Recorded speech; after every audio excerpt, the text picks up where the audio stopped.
Olá pessoal, aqui é o professor Alexandre Henry, do JustTutor, e eu já vou fazer um pequeno tutorial aqui para falar de um problema que eu tenho visto com frequência, que é a utilização da teoria da asserção nas sentenças cíveis. Vamos dar uma olhada aqui no que eu preparei, eu vou ficar no cantinho da tela aqui com vocês e a gente vai passar por alguns slides rapidinho. Bom, a teoria da asserção, acho que vocês todos já estudaram, mas ela defende o quê? Que as questões relacionadas às condições da ação, então aqui a gente já tem que sublinhar aqui, né? Deixa eu tentar fazer na minha... mas eu sou muito ruim nisso, mas tudo bem. Em relação às condições da ação, como a legitimidade passiva, que é a mais comum, elas são aferidas à luz do que o autor afirma na petição inicial. Tá? Então aqui vamos selecionar também na petição inicial adstritas ao exame da possibilidade em tese da existência do vínculo jurídico obrigacional entre as partes e não do direito provado. Basicamente é o seguinte, pela teoria da asserção, se eu entro com ação contra outra pessoa e eu digo que ela é responsável, por exemplo, por me indenizar um dano e imputo uma responsabilidade para ela, isso é suficiente para legitimar essa pessoa no polo passivo dessa lide. Isso é suficiente de acordo com a teoria da asserção, ou seja, você não vai entrar na análise das provas para ver se realmente o réu dessa ação ele é parte legítima, porque se você o fizer, você já vai ter uma questão de mérito e não uma condição da ação. Deixa eu ver se eu consigo passar. Então, por exemplo, aqui, vamos olhar a teoria da asserção no caso de um acidente entre dois veículos. A Maria, ela entra com ação contra o João e contra o Francisco. Estamos aqui, embaixo aqui, deixa eu ver se eu consigo. Vamos deixar aqui nosso slidezinho bem feio, porque eu não estou sabendo desenhar direito, mas então tá aqui. A Maria versus o João e o Francisco. Ai, que coisa horrível. Um dia eu aprendo, tá? Mas enfim, a Maria entrou com ação alegando que o João estava dirigindo o carro dela, que é o carro dele. O João não respeitou o semáforo, colidiu com o carro dela, por isso o João tem que responder pelos danos. E ela coloca Francisco também no polo passivo da ação. E os dois alegam a ilegitimidade passiva. Então, de acordo com a teoria da asserção, se ela imputou um dano a ser ressarcido pelo João, imputou a ele uma conduta, isso é suficiente para legitimá-lo passivamente. Porém, se ela colocou o Francisco na lide, e aí já é um erro que eu vejo com muita frequência, se ela colocou o Francisco na lide e não vinculou o Francisco a nenhum ato, nenhuma ação, nenhuma omissão, nenhuma relação jurídica que possa justificar a participação dele na lide, nesse caso, nem mesmo com base na teoria da asserção, você vai poder manter Francisco nessa lide. Você vai ter que extinguir o feito sem resolução do mérito em relação a ele, exceto no caso que nós vamos ver lá no último slide. Então, esse é um problema que eu tenho visto. Então, assim, algumas outras coisas. Primeiro, em tese, essa teoria da asserção, ela deveria ser usada só lá no início da lide, quando eu recebo a petição inicial, e eu dou uma lida na petição inicial e verifico se, diante do que está ali, é possível que a lide tenha algum sucesso contra João e contra Francisco, ou seja, é possível que a autora produza provas que sejam suficientes para condenados. Pode ser que eu não tenha nenhuma prova ali no início, mas para nós, para aferir a legitimidade passiva naquele momento, de acordo com a teoria da asserção, basta isso. A aplicação da teoria da asserção já lá na fase da sentença já é mais problemática, porque ali você já tem todos os elementos para julgar a lide, você já tem as provas para analisar se realmente há legitimidade ou não. Então, em tese, você não usaria teorias da asserção na sentença. Mas no Brasil, essa teoria foi aceita, tem sido aplicada bastante pelos tribunais, e muitos dos juízes chegam na sentença e analisam e falam, olha, em relação à legitimidade passiva, como a Maria apontou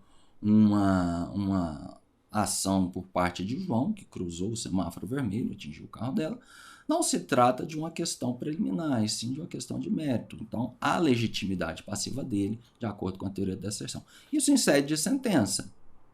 Para mim não é o ideal, para mim nem em sentença você não usa a teoria da asserção, mas como isso se popularizou no Brasil entre os juízes, na jurisprudência, tem sido aceito normalmente a aplicação da teoria da asserção no momento da prolação da sentença.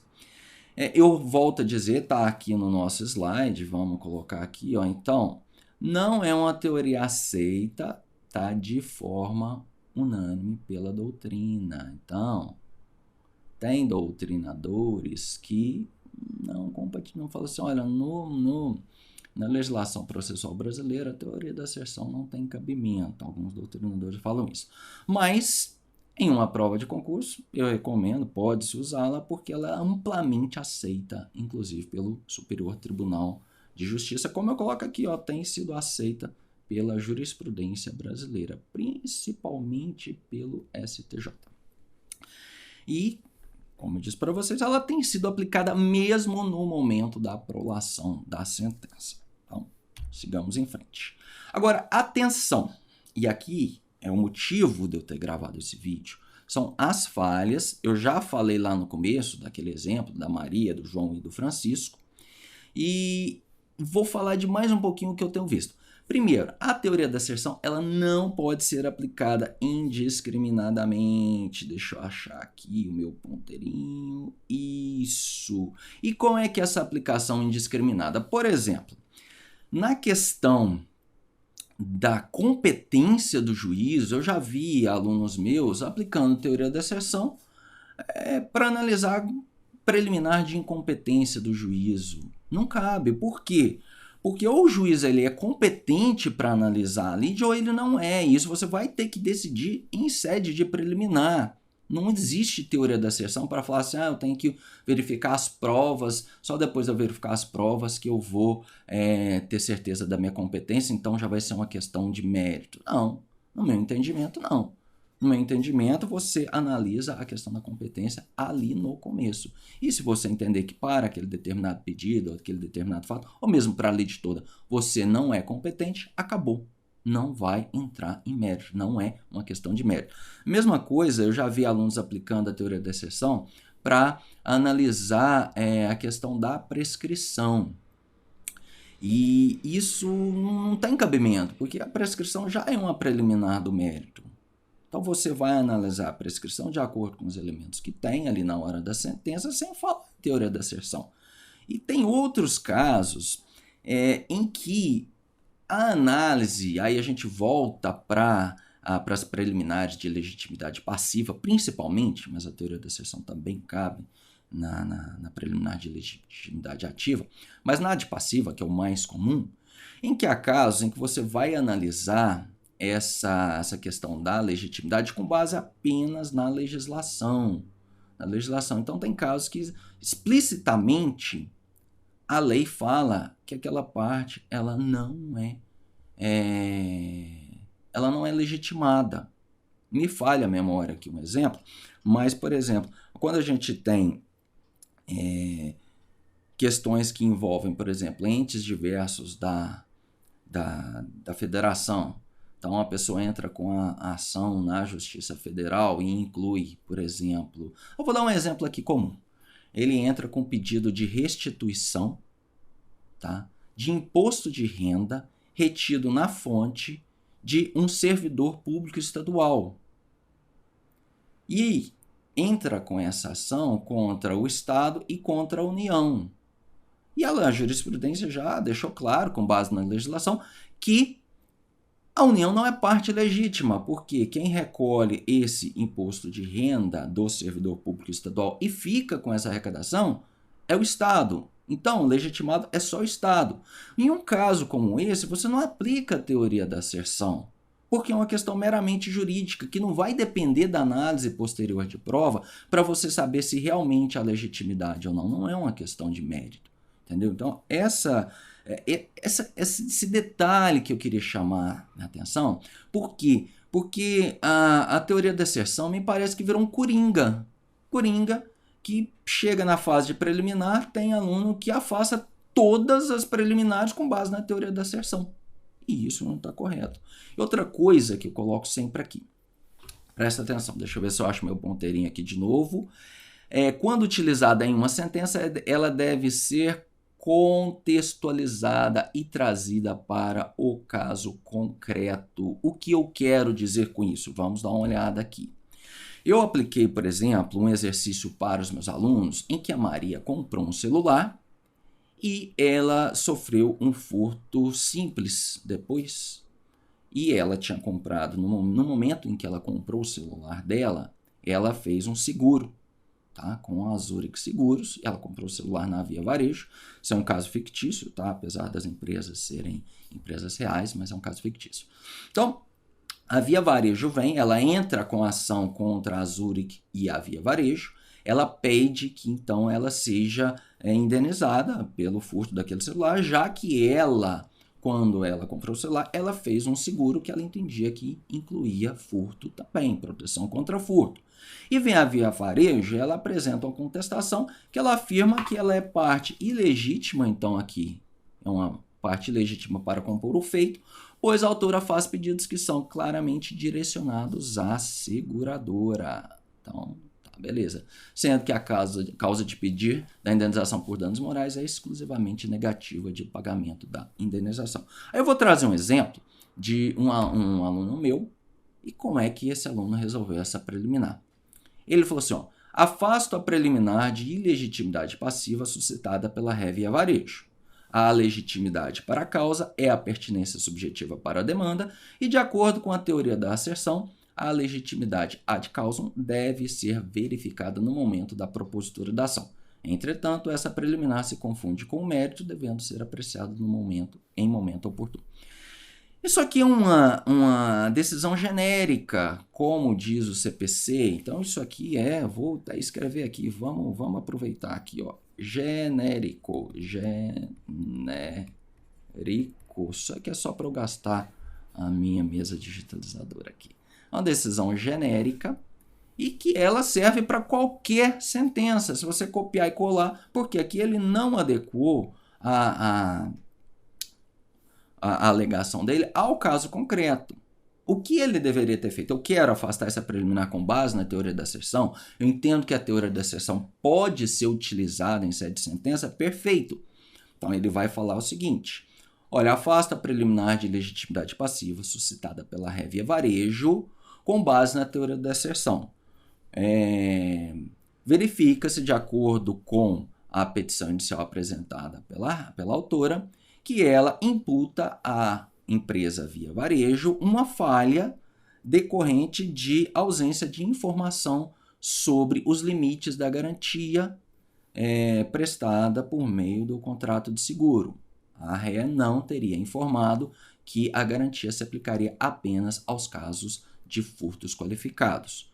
Tendo em vista essa alegação da autora, entendo com base na teoria da asserção que a ré via varejo é parte legítima para compor o polo passivo, sendo que eventual responsabilização ou não dessa ré é questão a ser discutida no mérito. Pronto.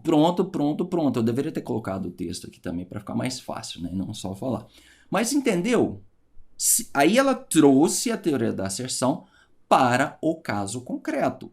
Perfeito. Aí esse aluno não proferiu uma decisão genérica. E a última coisa que eu quero falar aqui não é nem especificamente em relação à teoria da asserção, enfim, mas tem ligação.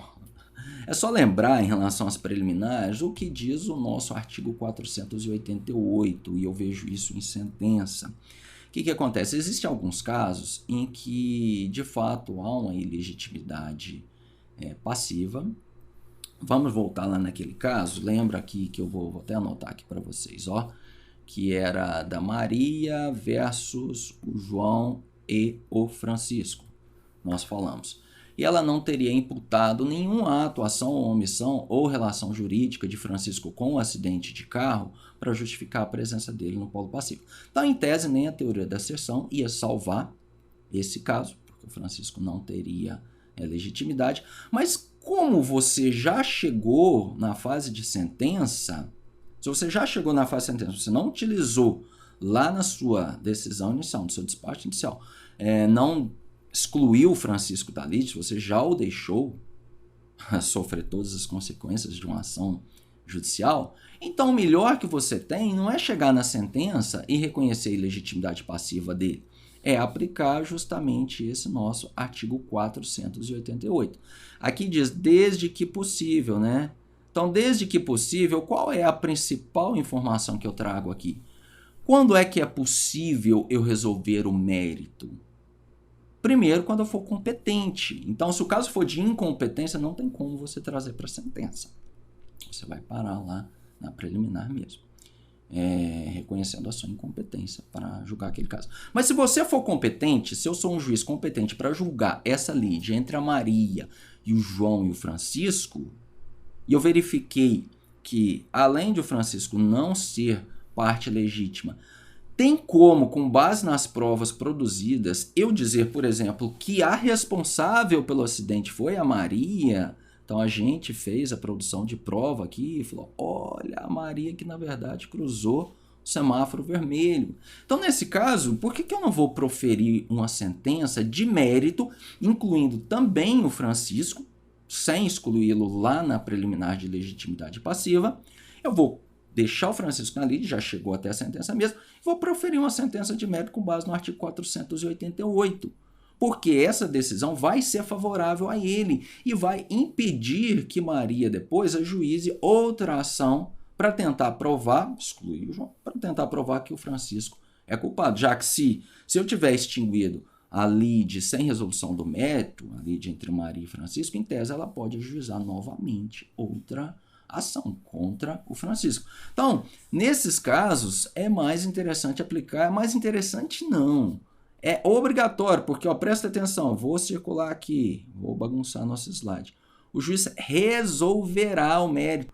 Então, o juiz tem a obrigação de resolver o mérito se ele verificar no momento da sentença que, em relação a uma das partes, por exemplo, que seria a parte legítima, ele tem condição de proferir uma sentença de mérito favorável a essa parte, ok? Então é isso, pessoal. Se ficou alguma dúvida sobre a teoria da asserção, a minha intenção aqui não foi fazer uma aula sobre teoria da asserção, falar sobre os fundamentos, a origem, enfim, não. É só tentar trazer essa teoria muito utilizada no direito brasileiro para as nossas sentenças cíveis e falar um pouquinho para vocês das falhas que eu tenho visto nas sentenças dos meus alunos. Ok? Então, um abraço, eu sou o professor Alexandre Henry, espero que você tenha gostado dessa rápida explicação.